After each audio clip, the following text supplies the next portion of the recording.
Good morning class, कैसे हैं आप? उम्मीद है अच्छे होंगे।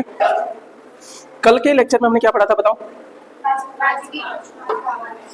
राज्य की कार्यपालिका, वहां से स्टार्ट करा था, भाग 6 स्टार्ट कर दिया था।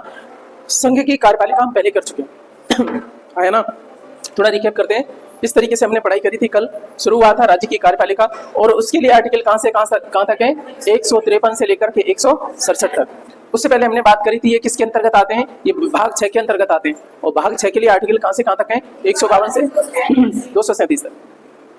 ये सारी चर्चा हमने करी थी, ठीक है। फिर हमने उठा लिया था टॉपिक कौन सा वाला कि राज्य की कार्यपालिका में जो राज्य की कार्यपालिका बनती है वो किन किन से मिलकर बनती है? सबसे पहले गवर्नर, दूसरे नंबर पे आपका सीएम और उसका मंत्रिपरिषद, उसके बाद में महाधिवक्ता, ये कार्यपालिका बनाते हैं। उसमें से पहला पॉइंट उठाया था कौन सा वाला? राज्यपालिका। राज्यपालिका के लिए हमने कुछ आर्टिकल करे थे जिसके लिए हमने शॉर्ट ट्रिक जानी थी। क्या हमने बोला था? गैया टेको, है ना। तो बताओ गैया टेको की चीजें बताओ। ग से क्या है? गवर्नर। आर्टिकल क्या है? 153। ई से क्या है? एग्जीक्यूटिव। उसके एग्जीक्यूटिव का वो क्या होता है? राज्य की जो कार्यपालिका उसका औपचारिक प्रमुख होता है कौन? आपका गवर्नर। कल को हम जो है ना, कल की जितनी डिटेल पढ़ी थी उसको इसी के थ्रू आपका रिवाइज करेंगे। तो 154 आर्टिकल में क्या है? ये लिखा हुआ है कि गवर्नर क्या है? राज्य की कार्यपालिका का औपचारिक प्रमुख होता है या प्रमुख होता है, ठीक है। वहीं पे हमने लगे हाथ बात करी थी। जो सीएम होता है वो क्या होता है? वास्तविक प्रमुख होता है, डिफैक्टो हेड होता है, ठीक है। उसके बाद में आगे चले थे, गई आ से अपॉइंटमेंट हो गया इसका। तो 155 में क्या है? गवर्नर की नियुक्ति। मतलब यह है कि राष्ट्रपति उपराष्ट्रपति इन सब का निर्वाचन होता है लेकिन गवर्नर का निर्वाचन नहीं होता। उनकी क्या होती है? नियुक्ति होती है। बहुत सही बात, ठीक है। गैया। टी से आगे टर्म का मतलब कितने समय तक कार्यावधि कितनी है, टर्म ऑफ ऑफिस कितना है। तो हमारी 3 चीजें निकल के आई थी। पहला पॉइंट ये था, पहला पॉइंट क्या था कि राष्ट्रपति के प्रसाद पर्यंत रहता है। रीजन ये था कि केंद्र का क्या है? प्रतिनिधि है। दूसरा पॉइंट क्या था आपका? दूसरा पॉइंट क्या था? दूसरा पॉइंट ये था, बताओ, कल का ही पढ़ा हुआ नहीं? सामान्यतः 5 वर्ष होती है, सामान्यतः 5 वर्ष होती है, ठीक है। हाँ, ज्यादा भी होने का मतलब नहीं है। मुद्दा यह है कि यदि उसका कार्यकाल पूरा हो गया तो तुरंत छोड़ देगा या जब तक नया या उसका उत्तराधिकारी नहीं आ जाता तब तक नहीं छोड़ता है, ठीक है। तो वास्तविक रूप से बात करें तो उसका कोई कार्यकाल की चीजें है नहीं है। वो राष्ट्रपति के प्रसाद पर्यंत है, यानी जब तक मूड रहेगा राष्ट्रपति का। राष्ट्रपति बोले तो केंद्रीय मंत्रिपरिषद, है ना। या फिर बात करें तो कौन? प्रधानमंत्री। गैया। टी से हो गया। ई से क्या हो गया? एलिजिबिलिटी। योग्यताओं में क्या आ रहा है बताओ? 35 वर्ष का होना चाहिए, पागल दिवालिया नहीं होना चाहिए, भारत का नागरिक होना चाहिए, ये सारी बातें थी। शर्तों में आता है ये। ई के बाद में सी आगे कंडीशन। कंडीशन में क्या है? एमएलए एमपी नहीं होना चाहिए, किसी राज्य का निवासी नहीं होना चाहिए, ठीक है। और इसी में हमने बात करी थी शर्तों में कि जब तक वो पद पे रहेगा तब तक उसका वेतन कम नहीं होगा। साथ में 2 मसले और देखे थे। उस पे आपराधिक मामले चलेंगे नहीं, पहले से चल रहे हैं तो वो रुक जाएंगे, ठीक है, नए लगेंगे नहीं। सीधी सी बात है। एक हमने लाइन पढ़ी थी कि उसको कारावास या गिरफ्तारी की आदेश देने की क्षमता किसी भी या अधिकार का किसी भी न्यायालय में नहीं है, किसी भी न्यायालय को नहीं है। इतनी सी बात थी। दूसरा था सिविल मामले के मसले में था कि कुछ विशेष परिस्थिति में जो निजी कृत्य हैं उसके, निजी कृत्य का मतलब गवर्नर के रूप में नहीं, एक पर्सन के रूप में उसने कोई निजी कार्य करे हैं, उनके लिए आपका सिविल मामले चल सकते हैं, वो भी 2 महीने का अग्रिम नोटिस दे करके। तो कितनी सहूलियत है इनको। ये किसमें सर है? उसकी कंडीशन में। आर्टिकल 158 के तहत है ये सब, ठीक है। उसमें किस आर्टिकल में? आर्टिकल 158 में। इसमें कंडीशन में आ जाते हैं सब, ठीक है। ये हमने बात करी थी। उसके बाद में इस ओ से क्या हो गया? टेको से। बाद में ओ से क्या है? ओथ हो गया, यानी 159 में क्या है? शपथ है उसकी, ठीक है। या तो बात समझ आएगी। 159 में क्या है? शपथ है। अच्छा, शपथ कौन दिलाएगा सर? उस राज्य के हाई कोर्ट का मुख्य। अच्छा, मान लीजिए वो नहीं है तो अन्य वरिष्ठ। हाँ, सब जगह वही सिस्टम है, ठीक है। जैसे राष्ट्रपति को शपथ कौन दिलाता है? सीजीआई। सीजीआई नहीं है तो कोई वरिष्ठ, सुप्रीम कोर्ट का कोई वरिष्ठ न्यायाधीश। बस यही व्यवस्था है। समझ में आ गई बात? यहाँ तक पूरा याद होगा कि नहीं? वैसे अदरवाइज जो गैया टेको के अलावा पढ़ोगे तो चीजें रटनी पड़ेंगी। ये क्या रहता है कि आप कहीं सड़क पे भी चल रहे हैं तो उसके लिए आपके पूरी जो बुक है ना समराइज होकर के आपके में इंडेक्स की तरह रहता है। जो भी हमने चीज करी, ये कल ही बनाया था आपके साथ में बीच में, ये एकदम क्या कहते हैं? ओरिजिनल है, ठीक है। पहले हमने कुछ और बनाया था लेकिन वो क्या कर रहा था? कॉन्ट्राडिक्ट कर रहा था उपराष्ट्रपति से। हमने बोला ये नहीं चलेगा, कुछ अलग बनाओ, ठीक है। ये होगी हमारी बात। फिर हमने कल इनकी 2 शक्तियां करी थी राज्यपाल महोदय की। एक तो थी कार्यकारी शक्ति, आया ना, एग्जीक्यूटिव पावर, और दूसरी लेजिस्लेटिव पावर की बात हमने करी। शक्तियों के मसले में हमने पहले कार्यकारी शक्ति की बात करी थी। सारी शक्तियां और जितने भी कार्य राज्य के होते हैं वो गवर्नर के नाम से होते हैं। जैसे इस देश के सारे काम किसके नाम पे होते हैं? राष्ट्रपति के नाम पे होते हैं। इतनी हमने बात करी थी, ठीक है। तो बहुत सारी नियुक्तियां करता है कार्यकारी शक्तियों के अंतर्गत, वो नियुक्तियां करता है। किन किन की नियुक्ति करता है सर? एसपीएससी के आपके अध्यक्ष या उनकी दूसरों की, और जो क्या है आपका एडवोकेट जनरल, उसकी नियुक्ति भी करता है। राज्य निर्वाचन आयोग जो 1992 में आपका व्यवस्था आई है, उनकी चर्चा करेंगे थोड़ी बहुत आगे चल के, ठीक है। राज्य वित्त आयोग है, राज्य वित्त आयोग, स्टेट फाइनेंस कमीशन, ये सब जो 73वें 74वें संविधान संशोधन हुए थे उसके तहत ये लाए गए थे, पहले नहीं थे। राज्य वित्त आयोग की बात करेंगे तो इसके लिए दो आपके आर्टिकल है। 243I किसके लिए? पंचायती राज के लिए। 243 243Y वो किसके लिए? म्युनिसिपैलिटीज के लिए। 243 आपके उसमें आर्टिकल में भीतर चले जाते हैं। पंचायत के लिए व्यवस्था 243 में की गई है, ध्यान रखना। और उसी में बहुत ज्यादा डिटेलिंग कर दी गई है, ABCD ऐसे करके आपके आर्टिकल दे रखे हैं, ठीक है। जब वो आपका एक चैप्टर अलग है, उसमें डिटेल में वहां पे बात करेंगे। लोकल गवर्नमेंट करके आता है, स्थानीय शासन ऐसे करके आपका टॉपिक रहेगा। वहां पे हम दोनों चीजें पढ़ेंगे, सारी चीज डिटेल में पढ़ेंगे, तो यहाँ पढ़ना नहीं, ठीक है। और क्या करता है सर? नियुक्ति करता है जनजातीय कल्याण मंत्री की। कहां पे? तो हमारे वर्तमान में। अच्छा पुराने छोड़ दो, याद ही नहीं करने, क्योंकि अभी नए वाले पूछे जाएंगे। पुरानी क्या अवस्था थी मतलब नहीं है, तो पूछेगा सर आपके ऊपर से ले लो झारखंड और मध्य प्रदेश दोनों भाई ले लो, और आ गया कौन सा? उड़ीसा। ये कब से व्यवस्था है? 2006 से। 94 आपका कॉन्स्टिट्यूशनल अमेंडमेंट था तब से। संवैधानिक आपात के लिए सिफारिश भी करता है। ये कैसी शक्तियां हैं गवर्नर की? तो ये कार्यकारी शक्तियां हैं। लेकिन बात करेंगे हाई कोर्ट के जजेस की, चाहे सुप्रीम जज हो कोई भी हो, उनकी नियुक्ति विमुक्ति आपके राष्ट्रपति महोदय के हाथ में रहती है, ठीक है। विधायी शक्तियों में हमने बात करी थी कि ये तो चीजें छोड़ ही दो, कौन सा वाला? एंग्लो इंडियन वाला, क्योंकि ये 104वें संविधान संशोधन अधिनियम के द्वारा ये क्या कर दिया? निरस्त कर दिया गया है। अब किसी एंग्लो इंडियन का आपका नॉमिनेशन नहीं होता है, ठीक है। मेरी बात समझ में आ गई? तो ये ध्यान रखना। अब इसमें पूरी लाइन में काम का क्या है कि 104वें संविधान संशोधन का संबंध किससे? आंग्ल भारतीय के मनोनयन से। कहां पे? विधानसभा में और आपकी लोकसभा में, दो जगह था। जो लोकसभा है देश की उसमें 2 होते थे, है ना, और विधानसभा में एक होता था। लेकिन अब वो नहीं है, कब से? 2019 से खत्म कर दिया गया। किसी राज्य में विधानमंडल आपका 2 सदनी है, तो आप देखोगे आगे मैं डिटेल कराऊंगा अभी जब ये आएगा, ठीक है। क्योंकि किस में आएगा? विधायिका वाले में आएगा। जब हम विधायिका पढ़ेंगे तो केंद्र की संसद के बारे में भी पढ़ेंगे, अलग अलग समितियां उनके बारे में भी पढ़ेंगे, बजट कैसे पास होता है उनकी चर्चा करेंगे, ठीक है। अभी नहीं, अभी हम कार्यपालिका पढ़ रहे हैं समझ में आ रही है ना?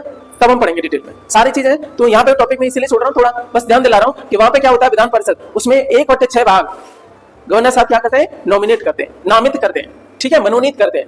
और किस आधार पर करते हैं सर? गवर्नर को एक मतलब आधार ज्यादा है, ध्यान रखना। लास्ट के साथ साथ में क्या है आपका? सहकारिता आंदोलन। सर ये लास्ट का मतलब क्या है? शॉर्ट फॉर्म में किसकी? लिटरेचर की, आर्ट की, साइंस की, सोशल वर्क की या सोशल सर्विस की, ठीक है। ये हमारी बात होगी सर। आगे हमने बात करी थी कि उसकी विधायी शक्तियों में एक और आती है कि विधानसभा का सत्र आहूत करने की और आपके सत्रावसान करने की, ठीक है। लेकिन किसकी सलाह पर? मंत्रिपरिषद, राज्य की मंत्रिपरिषद, केंद्र की नहीं, राज्य की मंत्रिपरिषद। कहने का मतलब क्या है सर? आपके सीएम के। अगली बात थी आपके कि कोई भी बिल है आपका गवर्नर के हस्ताक्षर पे क्या बनेगा? अधिनियम बनेगा। और विधेयक पर क्या कर सकते हैं आपके गवर्नर साहब? या तो अनुमति दे सकते हैं, नहीं भी दे सकते हैं, या राष्ट्रपति के विचारार्थ आरक्षित कर सकते हैं। ये उनकी विवेकाधीन शक्तियां हैं। और हमने बात करी थी लास्ट में कि अध्यादेश जारी करने की शक्ति उनकी विधायी शक्तियों में आती है। अरे विधायी शक्ति का मतलब क्या है? विधि बनाने की पावर, कानून बनाने की पावर, उससे रिलेटेड। तो 200 आपका क्या है? 13 आर्टिकल है। कैसे याद रखेंगे ये बताओ? केंद्र में राष्ट्रपति के अध्यादेश जारी करने की शक्ति किसमें आती है? 123 में। जैसे ही गवर्नर तक जाओगे, एक कहेगा भाई मेरे को डर लग रहा है, तो बिठा दो कहां? 2 और 3 के बीच में, ठीक है, तुरंत ही इधर जाएंगे। तो कहां हो गया? 213। ऐसे करके लिख कर लो। 123 सही हमने बना लिया, क्या? 213। एक को उठाकर कहां रख दो? 2 और 3 के बीच में। तो यहां तक हमने कल पढ़ा था, ठीक है। अब चलते हैं उनकी अन्य पावर के बारे में बात करेंगे। आज पूरा खत्म करेंगे, सीएम को भी खत्म करेंगे और कहां लेके चलेंगे आपके इनका जो एडवोकेट जनरल है उसको भी खत्म करेंगे। तो अगली क्लास होगी वो विधायिका की होगी, ठीक है। तो आज खत्म करते हैं इस वाले टॉपिक को, चलेगा।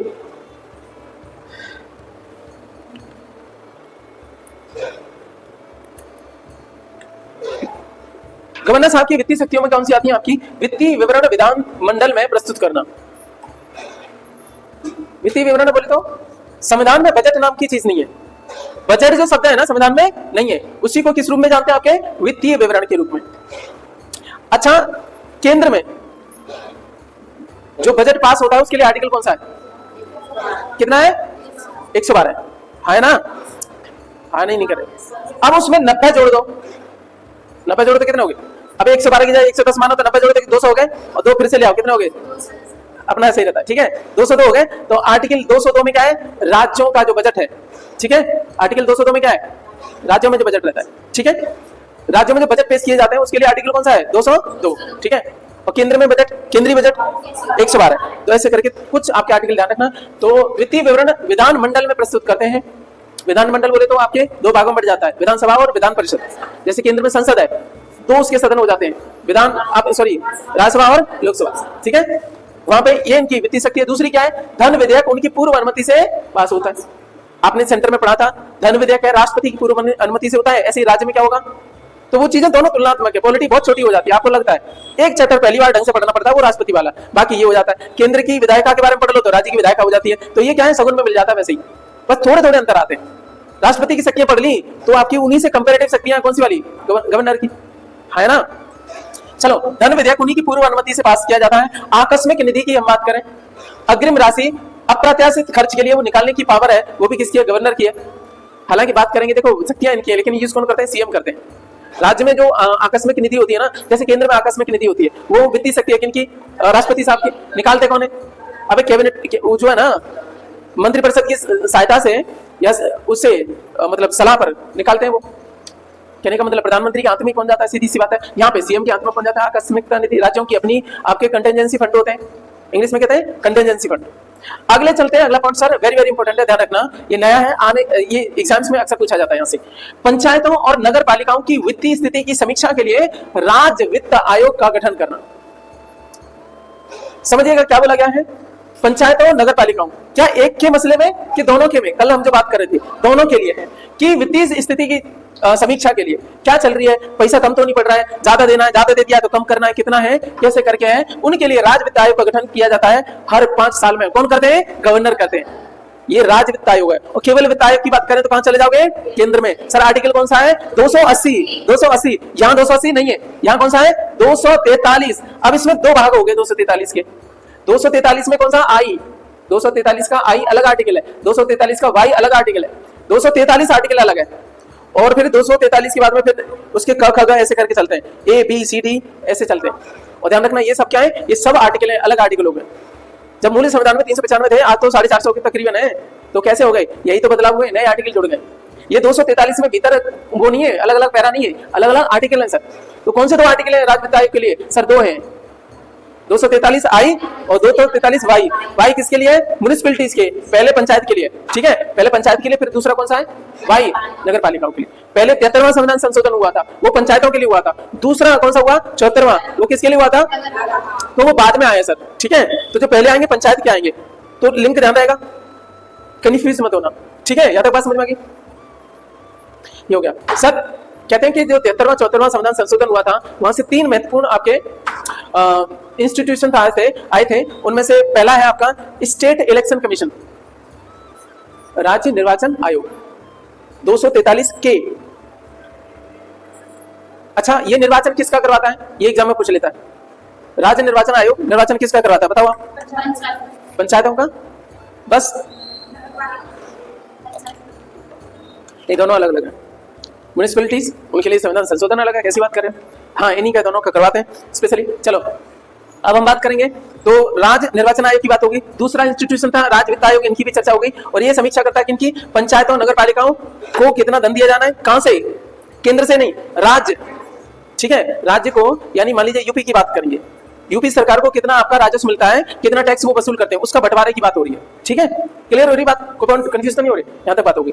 जो तीसरा इंस्टीट्यूशन था वो था आपका district planning committee, district DPC बोला जाता है उनको, डिस्ट्रिक्ट प्लानिंग कमेटी। तो जितनी भी प्लानिंग ये चलती है पंचायतों में, नगर में, उनमें सब उनका मसौदा तैयार करती है कौन, आपकी डीपीसी, ठीक है। वो बाद में पढ़ने का डिटेल है, उसकी जरूरत यहाँ पे है नहीं है। डीपीसी के लिए, डिस्ट्रिक्ट प्लानिंग कमेटी के लिए आर्टिकल आता है 243 ZD, ठीक है, आपके लिए जरूरी नहीं है। चलो यहां तक बात समझ में आएगी। अब बात करते हैं गवर्नर साहब की न्यायिक या जुडिशियल जो पावर है कौन सी है, उनके बारे में बात करेंगे। राज्य सूची के विषय पर क्षमादान देना, आर्टिकल 161 में, यहीं पे हम बात करेंगे। कहां पे, केंद्र में चले जाओ, राष्ट्रपति के लिए आर्टिकल कौन सा है, 72 में क्षमादान पावर है। यहीं पे गवर्नर की क्षमादान पावर किसमें, 161 में, ठीक है। और किस सूची के विषय पर, राज्य सूची के विषय पर। ये नहीं है केंद्र सूची के विषय पर तुम भी क्षमादान दे रहे हो, वहां नहीं चलेगा काम, केवल राज्य सूची के विषय पर, ठीक है। दोषी व्यक्ति को दंड कम कर सकते हैं गवर्नर साहब, ठीक है, प्रकृति में परिवर्तन कर सकते हैं गवर्नर साहब, लेकिन पूर्ण माफ केवल प्रेसिडेंट कर सकते हैं, पूर्ण रूप से माफ नहीं कर सकते। प्रकृति में परिवर्तन कर सकते हैं, दंड कम कर सकते हैं, लेकिन माफ ही केवल राष्ट्रपति दे सकते हैं। ध्यान रखना, मृत्युदंड की जो सजा है ना, उसको माफ गवर्नर साहब नहीं कर सकते, या पूरी तरह से माफ करना है मृत्युदंड की सजा जो है ना, उसको चेंज करना। परिवर्तन में भी ध्यान रखना, मृत्युदंड को परिवर्तन नहीं कर सकते गवर्नर। और यहीं पे बड़ी परीक्षा पूछ लेता है, आरओ जैसी परीक्षाएं, एसआई की जो परीक्षा आती है, ठीक है, स्टेटमेंट की आने लगी। अभी रुक जाओ 1-2 साल और को टिपिकल लेवल फिर आता जाएगा। जो पहले पीसीएस वगैरह में पूछा जाता था वो इनमें पूछा जाएगा, क्योंकि धीमे धीमे क्या हो रहा है, बहुत सारी हर साल 12-13 लाख लोग जो है ना ग्रेजुएट होते हैं, उससे भी ज्यादा होते हैं। मैं तो रॉ डेटा दे रहा हूँ मैं, ठीक है। इतने लोग भीड़ में शामिल हो जाते हैं। आपको क्या लग रहा है, एक साल आपका सिलेक्शन नहीं होगा तो तुम ऐसे ही रह जाओगे? एक नया जोश के साथ में लोग आ रहे हैं, तुम तो वैसे ही थकेले से हो गए हो, बहुत दिन से तैयारी कर रहे हैं, हमसे नहीं हो पाएगा, आधे मरे पड़े हो, जबकि आप उनसे एक कदम आगे पहुंच चुके हो, तैयारी हो चुकी है एक बार। वो नया पड़ेगा तभी उसमें जोश है, उसमें तुम में एक ही अंतर है, वो एक बार पढ़ने के बाद में पहली बार में भी बहुत सारों का सिलेक्शन हो जाता है, और आपका 10 बार में भी नहीं हो पाता है। रीजन ये रहता है उसमें और आप में केवल जोश का अंतर है, बाकी कुछ नहीं, दिमाग में भी नहीं। जबकि दिमाग में बात करोगे तो एक्सपीरियंस तुम्हें ज्यादा है, तुम एक बार सिलेबस पढ़ भी चुके हो, ठीक है। केवल उसका रहता है, मोटिवेशन का खेल होता है, नहीं होता है क्या? तो इनके बारे में हमने बात करी थी। यही जब हम चर्चा कर ही रहे हैं तो ये बता दो, राष्ट्रपति की क्षमता शक्तियां कौन कौन सी है? CRP-RR है ना, CRP-RR है ना। चलो CRP से C से बात करेंगे तो क्या है आपका? कम्यूटेशन। कम्यूटेशन का मतलब क्या होता है? लघुकरण। लघुकरण में क्या कर सकते हैं वो आपके? प्रकृति चेंज कर सकते हैं, समय चेंज नहीं करेंगे। कम्यूटेशन में प्रकृति चेंज कर देंगे, कठोर दंड से मृत्यु दंड को आजीवन कारावास में राष्ट्रपति कर सकते हैं, गवर्नर साहब नहीं कर सकते, ठीक है। ये अंतर है इनके परिवर्तन में, गवर्नर साहब के में, और 72 आर्टिकल 72 के अनुसार प्रेसिडेंट में। 161 के अनुसार परिवर्तन कितना कर सकते हैं गवर्नर साहब? मृत्युदंड को परिवर्तित नहीं कर सकते, बाकी को कर सकते हैं, ठीक है। ये अंतर है राष्ट्रपति में, देश का राजा भाई। आ जाओ, CR से मतलब बात करेंगे तो रिमिशन। रिमिशन का मतलब क्या है? परिहार। चलो पक्का सही है ना, परिहार। चलो चलो, इसमें क्या है आपका? वो समय कम कर सकते हैं, लेकिन प्रकृति परिवर्तित नहीं करेंगे। और P से क्या? पार्डन हो गया, क्षमा हो गई पूरी तरह से। क्षमा का मतलब है पूरी तरह से माफ कर देना, है ना। पूर्ण रूप से माफ। पार्डन की शक्ति क्या गवर्नर के पास में है? पार्डन की शक्ति गवर्नर के पास में नहीं है। ये अच्छा इस तरीके से अंतर पूछता है बड़ी एग्जाम में, ठीक है। वो कहेगा कि गवर्नर जो है ना माफ करने की क्षमादान की शक्ति है, किसमें? आर्टिकल 161 के तहत। यहाँ विजडम क्रिएट करो। किताबों में ये कंपैरिजन नहीं मिलेगा या बाकी चीजें नहीं मिलेंगी, विजडम क्रिएट होती है हमारी यहीं पे पढ़ने के टाइम पे। किताब वाले के अपने रिस्ट्रिक्शन है, किताब मोटी हो जाएगी यदि इस तरीके से बात करेगा तो, बहुत ज्यादा ग्रंथ टाइप का बन जाएगा। और फिर अपने हर किसी का पढ़ने का तरीका अलग रहता है, वो किसी काम की फिर भी नहीं रहेगी, ठीक है। इसलिए वो केवल उतनी चीजें लिखेंगे जो फैक्ट है, लेकिन उनको सुलझाने का काम हमारा अपना, ठीक है। ये बात होगी। पार्डन के बाद में R से मतलब क्या है सर? अगला R कौन सा है? परिहार। तुमने पहले भी बोल दिया है। प्रतिलंबन। हाँ, प्रतिलंबन का मतलब क्या है? वेट करना, कहने का मतलब अस्थायी रोक लगा देना। और अगला कौन सा है? बढ़िया तैयारी चल रही है आपकी, है? अगला वाला कौन सा है? हेल्थ के कारण से था वो। हाँ, इंग्लिश में क्या उसका? R से मैं भी नहीं बताने वाला, मत करो तुम तैयारी। चलते हैं गवर्नर साहब की, खूब चिल्ला के पढ़ाया, 2-3 दिन हो गए। विवेकाधीन पावर इनकी कौन सी? Arbitrary power. आर्बिट्रेरी का मतलब क्या होता है? मनगढ़ंत, मतलब मन के हिसाब से, अपनी मर्जी से ही। विवेकाधीन, खुद के विवेक के अधीन। तो राष्ट्रपति शासन की सिफारिश करना गवर्नर की कैसी पावर है? विवेकाधीन शक्ति है। यहाँ पे वो विवेकाधीन का मतलब क्या है? यहाँ परमिशन नहीं लेंगे किससे, या सहायता नहीं लेंगे किससे? मंत्रिपरिषद से। विवेकाधीन का मतलब ये होता है, उन्हें जब लगेगा तब जो है ना राज्य सरकार के लिए बोल देंगे। कहने का मतलब है राज्य सरकार के सारे पे कहते हैं राज्य सरकार चलेगी, यहाँ पे शासन लगाना है, तो कहेंगे देखो लेटर लिखो यार, है ना। और ये किस में डाल दिया? उनकी विवेकाधीन में। कहने का मतलब राष्ट्रपति शासन की सिफारिश करना, ठीक है, कब? वैध असंवैधानिक विफलता पर। तो ये कैसा आपका? इनकी विवेकाधीन शक्ति है। आर्टिकल 356 लगाना विवेकाधीन शक्ति। लेकिन बाद में कोर्ट वगैरह ने क्या किया? थोड़े परिवर्तन लाए हैं, इसकी डिबेट बाद में करेंगे, क्योंकि एक समय ऐसा आता है कि पूरी तरह से क्या नहीं है, इसको कहते हैं ना कि आत्यंतिक नहीं बोलेंगे, चलो इसके लिए टर्म मैं भूल रहा हूं। ये कहेंगे कि हर समय एब्सोल्यूट नहीं है, एक शब्द आता है एब्सोल्यूट नहीं है, आपको संवैधानिक आधार देना पड़ेगा थोड़ा कि हाँ कहीं दिख रही है, और सब कुछ ठीक चल रहा है, फिर भी तुम जबरदस्ती लगा रहे हो, तो वहां पे कोर्ट में वो जा सकती है सरकारें और फिर वहां पे मसला हो सकता है। ठीक है, तो ये हमारी बात होगी, समझ में आ गई? इसको हिंदी में पता नहीं क्या कहते हैं, इंग्लिश में एब्सोल्यूट कहते हैं पावर। नहीं, चलो ठीक है। चलिए अगला है सर, आपका पूर्ण बहुमत नहीं हो तब क्या कर सकते हैं? दल के नेता का चयन करने की उनकी क्या विवेकाधीन शक्ति है। नए चुनाव हुए, 10-10, 20-20 करके आपके एमएलए आ रखे हैं, आपके किसी पार्टी को बहुमत नहीं मिला, तो अब क्या है, गवर्नर किसको बुला रहे हैं उस पर रहता है। कश्मीर के मसले में हुआ था ये, ध्यान आ रहा है? इसी चक्कर में 317 खत्म हो गया। चलो, तो पूर्ण बहुमत न होने पर ये भी विवेकाधीन शक्ति है, परिस्थिति जन्य जो स्थिति बन जाए उसमें। अब एएमटीएम के बारे में हम बात करेंगे। गवर्नर की एक और विवेकाधीन शक्ति है, ध्यान रखिएगा, ठीक है। वो क्या है कि एएमटीएम का मतलब क्या है? असम, मेघालय, त्रिपुरा, मिजोरम। ध्यान रखना, ये 4 राज्य स्पेशल है। यहां से चलिएगा असम, मेघालय जस्ट नीचे, और त्रिपुरा और मिजोरम, ये वाले एएमटीएम। बोलो। अच्छा, ज्योग्राफी के हिसाब से सीक्वेंस में एएमटीएम, कुछ लोग इसको एटीएम वगैरह कुछ करके ड्रामा करते हैं, ध्यान रखना, हम पढ़ेंगे ज्योग्राफी के हिसाब से, वो परमानेंट रहेगा, वो खिसकेगा भी नहीं। एएमटीएम में गवर्नर साहब के पास में एक विवेकाधीन शक्ति ये है कि वहां पे क्या है, खनिज संसाधनों का उत्पादन हो रहा है, ठीक है, उन राज्यों में होता है, तो उससे जो रॉयल्टी मिलती है, तो वहां पे उनकी जनजातीय जिला परिषद होती है। कौन सी होती है? जनजातीय जिला परिषद होती है। तो उनको कितनी रॉयल्टी दी जानी है उसको डिसाइड करने का जो पावर है किनके पास में? गवर्नर साहब के पास में। ये उनकी विवेकाधीन शक्ति है, ध्यान रखना। बात पहले पड़ रही है कौन से राज्यों में? एएमटीएम वाले राज्यों में। जो खनिज उत्पादन है उस पर रॉयल्टी की निर्धारण, ये कैसी शक्ति है? उनकी विवेकाधीन शक्ति है। ये राज्य सरकारें डिसाइड नहीं करेंगी, ये गवर्नर साहब डिसाइड करेंगे। विवेकाधीन का मतलब क्या है? मंत्रिपरिषद की सलाह से नहीं, ठीक है, इसका मतलब केंद्र सरकार के दिमाग से चलेंगे। इतनी बात समझ में आ गई, तो आगे चलते हैं। अल्पमत होने पर ये विघटन आपका होने की बात करेंगे तब भी रहेगा। अल्पमत है, इसका मतलब किसी दल को आपकी पूरी तरह से वो नहीं मिला हुआ है, पावर में नहीं है, हर एक के पास में कुछ कुछ एमएलए हैं, ऐसी संख्या नहीं है जिससे कि आप सरकार बना सको, तो अल्पमत में विघटन करना है विधानसभा का या नहीं करना है, ये भी कैसे उनकी विवेकाधीन शक्ति है। क्या यहां तक बातें समझ में आई? कब कब गवर्नर साहब अपने दिमाग से चलेंगे, मंत्रिपरिषद के सुझाव से नहीं चलेंगे। अदरवाइज तो मंत्रिपरिषद का सुझाव कंपलसरी है, क्योंकि गवर्नर कैसे हैं आपके? औपचारिक प्रमुख है, वास्तविक प्रमुख कौन है?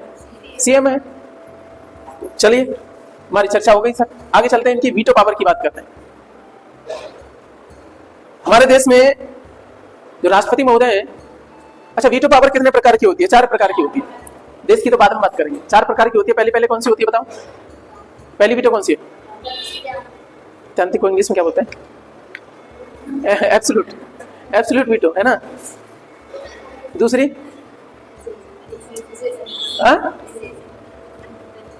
चलो तुम पहले,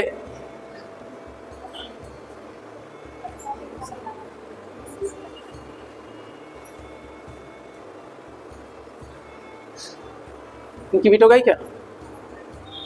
इसमें कुछ बनाएंगे, पॉइंट बनाएंगे। AQS,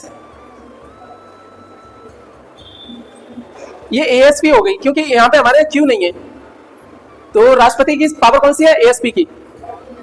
वीटो पावर में क्या है? ASP।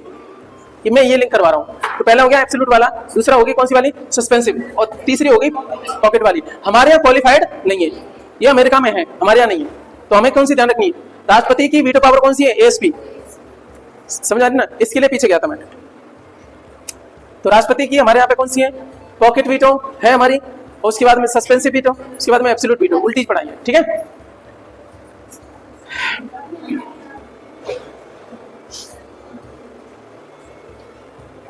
वीटो की चर्चा चल रही है यहाँ पे, तो आर्टिकल 200 में हम चर्चा करेंगे क्या है, कैसे हैं, उनकी बातें करेंगे। तो सामान्य विधेयक पर उनके पास में पावर क्या है सर आपकी? सामान्य विधेयक पर उनके पास में पावर क्या है? या तो वो स्वीकृत कर सकते हैं, कौन, किन की बात कर रहे हैं? गवर्नर की बात कर रहे हैं। टॉपिक कौन सा है? गवर्नर का, ध्यान रखना। जो राज्यपाल है, सामान्य विधेयक है सर, मनी बिल नहीं है, संविधान संशोधन वाला नहीं है, कोई और नहीं है, ठीक है। तो जो सामान्य विधेयक है उन पे 4 प्रकार से इनके पास में पावर है सर। या तो स्वीकृत कर सकते हैं, बिल्कुल कोई दिक्कत नहीं है, या सुरक्षित कर सकते हैं वीटो लगा करके, कौन सी क्या है उनकी बात करेंगे। तीसरा, पुनर्विचार के लिए लौटा सकते हैं, और चौथा आपका क्या है? राष्ट्रपति के लिए नामित कर सकते हैं, ठीक है।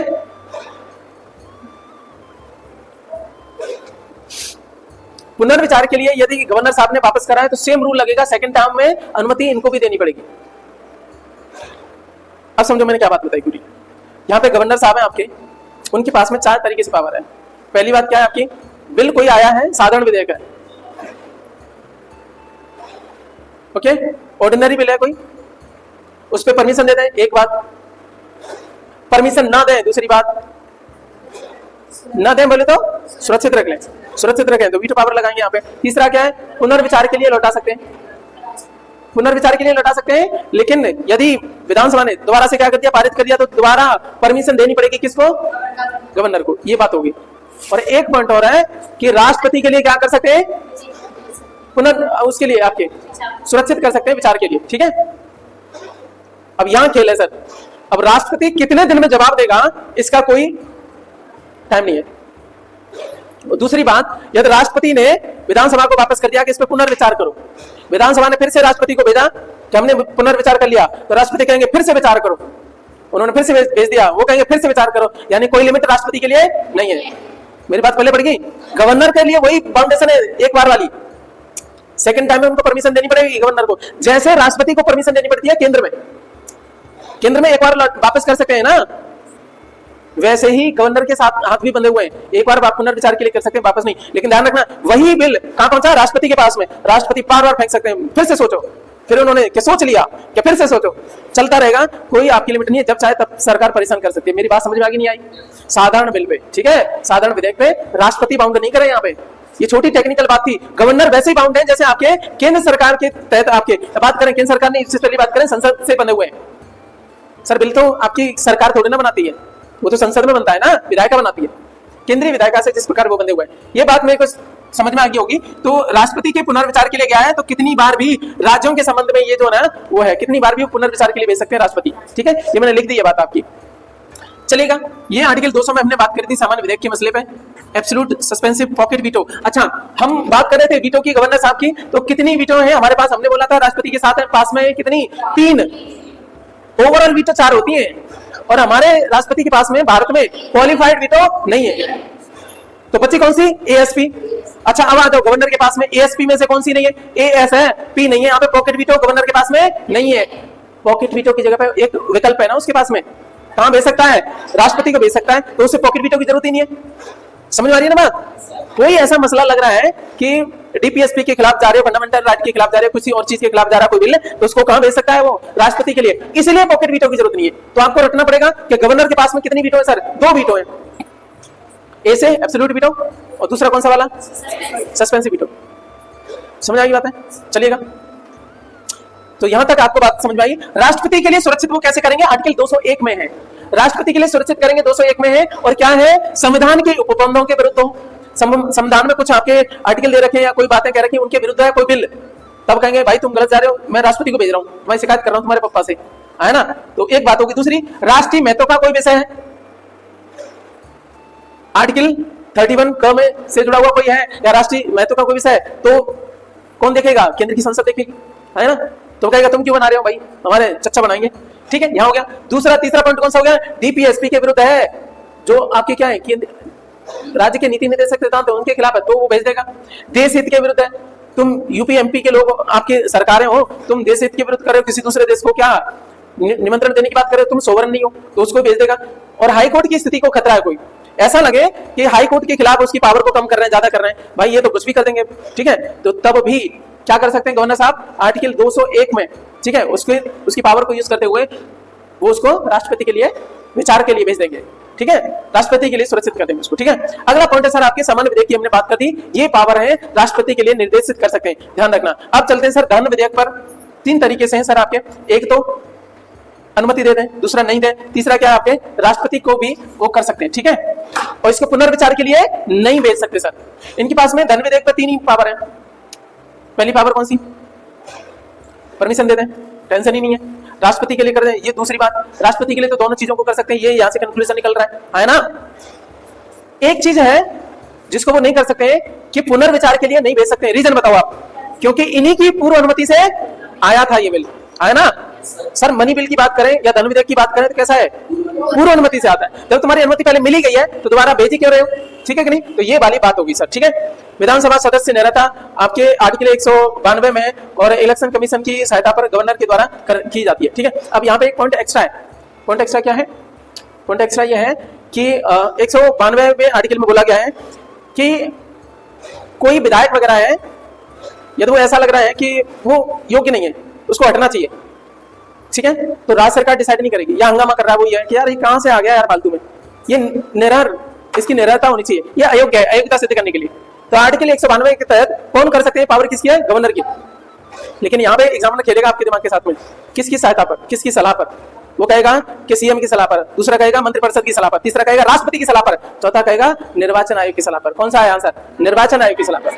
कैसे एग्जामिनर खेलता है, सर पढ़ाई लिखाई कुछ होती नहीं है, जब पढ़ते हैं तभी बारीकियां पढ़ लो, है ना, कि कैसे वो ट्विस्ट कर सकता है। जहां थोड़ा घूमने को मिलेगा, जहां आप घूम सकते हो वहीं एग्जामिनर घुमाता है। सर वो एग्जामिनर कोई और होता है, हम तुम में से होता है, जैसे तुम पढ़ रहे हो तो तुम कहते हैं जा पूछूंगा देख कैसे बताएगा, है ना, यही होता है ना।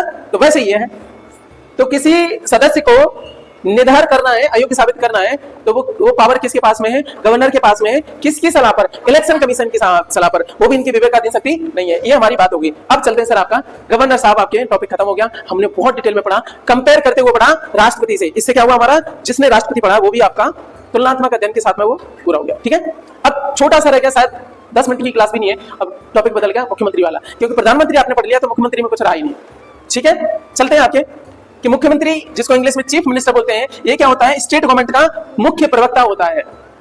स्टेट गवर्नमेंट का मुख्य प्रवक्ता होता है, ये सीधा एग्जाम में पूछा गया था क्वेश्चन नहीं। राज्य सरकार का मुख्य प्रवक्ता है, उसमें एक में ऑप्शन था गवर्नर, एक में था सीएम, एक में था कोई और, ऐसे करके।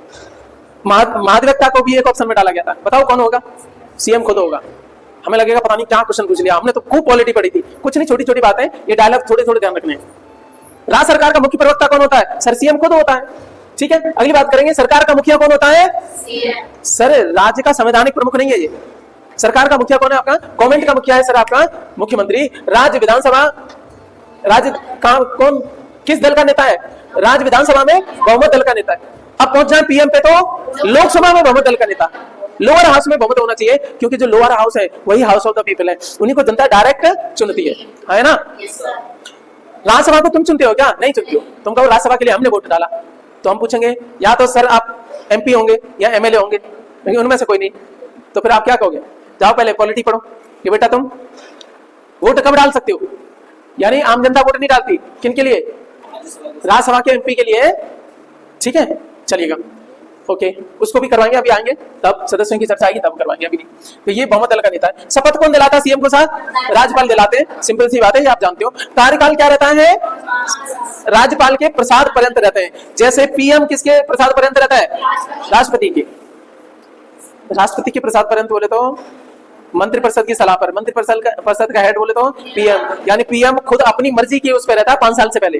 5 साल से पहले कब हट जाए वो अपनी मर्जी पे, वो कहेगा ऐसा है हमारा ना मंत्रिपरिषद को पूरा भंग कर दो, कभी भी हो सकता है, ठीक है। ऐसे ही क्या है, राज्यपाल के प्रसाद पर्यंत रहता है, कहने का मतलब खुद की मर्जी पे रहता है 5 साल के भीतर।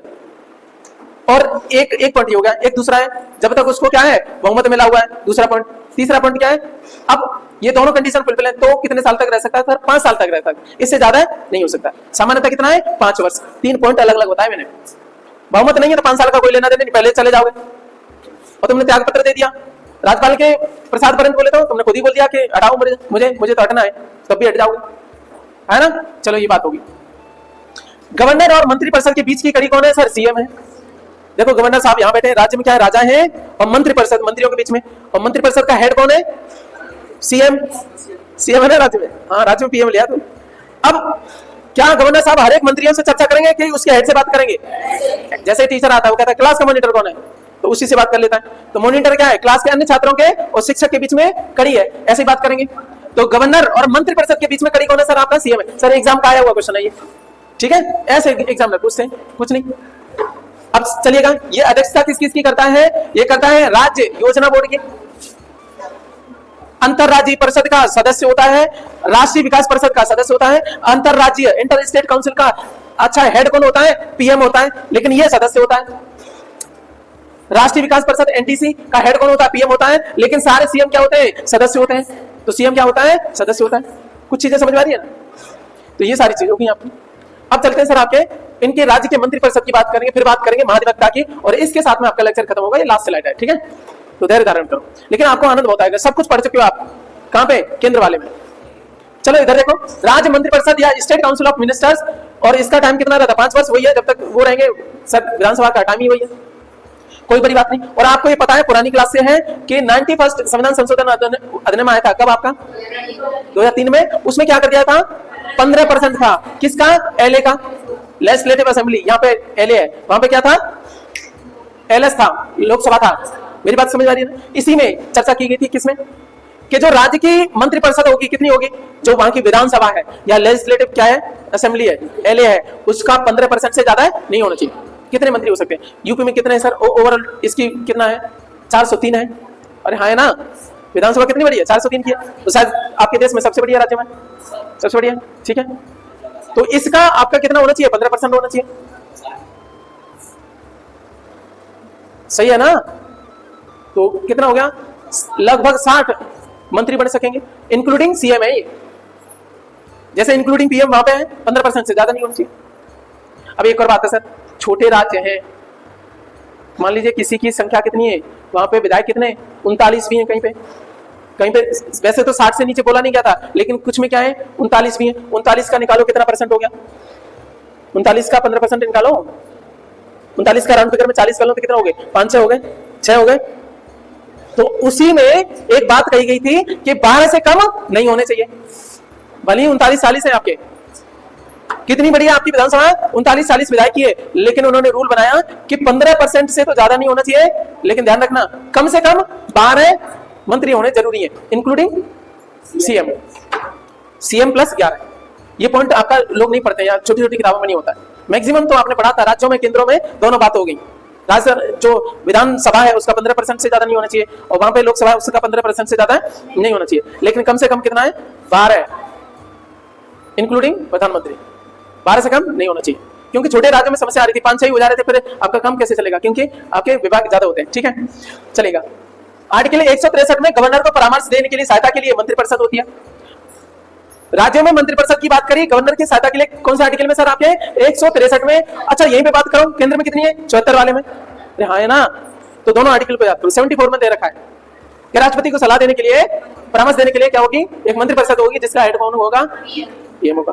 ये चर्चा कर रखी है, और परामर्श के अनुसार ही कार्य करेगा, ये कंपलसरी था। ऐसे ही राज्य में है सर आपका जो गवर्नर साहब है, 163 में कह रखा है। अगले चलते हैं सर, मंत्री 3 प्रकार के होते हैं, यहाँ पे भी वही ड्रामा सेम, कैबिनेट मंत्री, राज्य मंत्री और उप मंत्री। पद और गोपनीयता की शपथ गवर्नर दिलाते हैं, मंत्री को भी वो वहां पे कौन दिलाते हैं, पद गोपनीयता की शपथ, मतलब शपथ राष्ट्रपति महोदय दिलवाते हैं। तो दोनों तुलनात्मक अध्ययन है सर, कहीं कुछ नहीं है। आर्टिकल 365 में क्या है सर आपका, ये क्या है, प्रेसिडेंट रूल लग सकता है, पीआर बोले तो प्रेसिडेंट रूल, राष्ट्रपति शासन लगेगा। और उस टाइम पे क्या हो जाएगा, स्टेट की काउंसिल क्या है, काउंसिल ऑफ मिनिस्टर्स, और जो मंत्रिपरिषद है ये काउंसिल ऑफ मिनिस्टर, सीओएम क्या हो जाएगी, स्टेट की एस लगाई है, सीओएम ये है, ये राज्य मंत्रिपरिषद क्या हो जाएगी, भंग हो जाएगी। आपने क्या बोला है सर, 365 बोला है, 356 नहीं बोला, ध्यान रखना। 2 आर्टिकल है राष्ट्रपति शासन लगाने के लिए, ये बारीकियां बता रहा हूं सर। 356 में कौन सा है, राज्य की संवैधानिक मशीनरी काम नहीं कर रही है, और राज्यपाल ने क्या किया है, सिफारिश करी है कि लगा दो राष्ट्रपति शासन, ये मान नहीं रहे, कूटो इनको, तो राष्ट्रपति शासन लग जाएगा। लेकिन उसमें जो है ना, वो मंत्रिपरिषद बर्खास्त नहीं होती है, काम चलता रहता है। हालांकि रूल उनके हिसाब से नहीं चलेंगे, मंत्री अपने अपने काम करते रहेंगे, ठीक है, लेकिन नया विधान नहीं बनेगा। विधान कौन बनाएगी, संसद बनाएगी, वो बात अलग हो रही है, लेकिन सरकार काम करती रहती है। समझ आ रही है ना बात। अब सर दूसरा प्रश्न क्या है, अब आर्टिकल है कौन सा, 365, 5 को यहां से ले आए, कहां पीछे, 56 की जगह क्या हो गया, 65 हो गया, उल्टा कर दो लास्ट वाले उनको। अब ये इसमें भी राष्ट्रपति शासन है। ये क्या कहता है, केंद्र का जो डायरेक्शन था वो नहीं माना तुमने, राज्य सूची के विषय उनपे काम करने का अधिकार किसका, राज्य सरकार, उसका किसका, केंद्र सूची के विषय पे केंद्र सरकार का है, और वो लागू कहां करेगी। तुम सारे राज्य कहोगे हम एमपी यूपी वाले अपना देखेंगे, हमें कोई लेना देना नहीं है केंद्र सरकार से, बिहार वाले अलग देखेंगे, महाराष्ट्र वाले अलग, गुजरात वाले अलग। प्रधानमंत्री मोदी या केंद्र सरकार कहेगी, अभी वर्तमान में वो है इसलिए नाम ले रहा हूं, ठीक है, कोई और होगा तो और लेंगे। तो प्रधानमंत्री कहेंगे भाई हम कहां शासन करें, समझ आ रही है ना। वो कहेंगे हम कहां करें, तुम्हें अपने राज्य लेके जा रहे हो, कहे कि केंद्र सरकार की योजना हम लागू नहीं करेंगे, तो केंद्र सरकार कहेगा तुम हमारा डायरेक्शन नहीं मान देना, तो वहां नहीं मानने, जैसे उन्होंने कहा नहीं मानेंगे।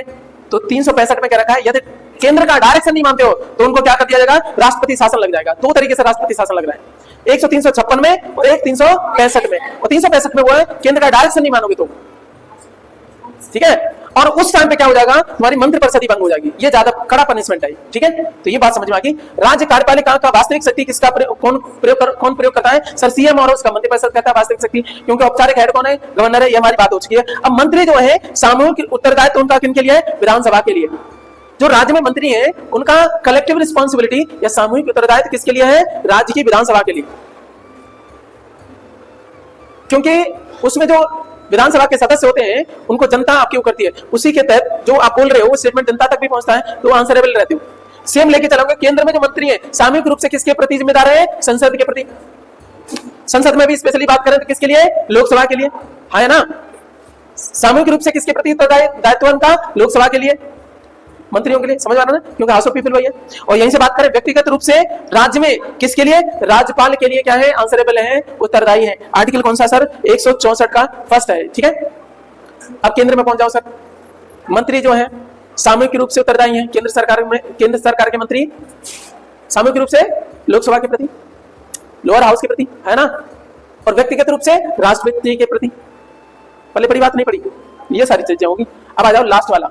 हमने केंद्र में क्या पढ़ा था? Attorney general of India, solicitor general of India और additional solicitor general of India, ठीक है।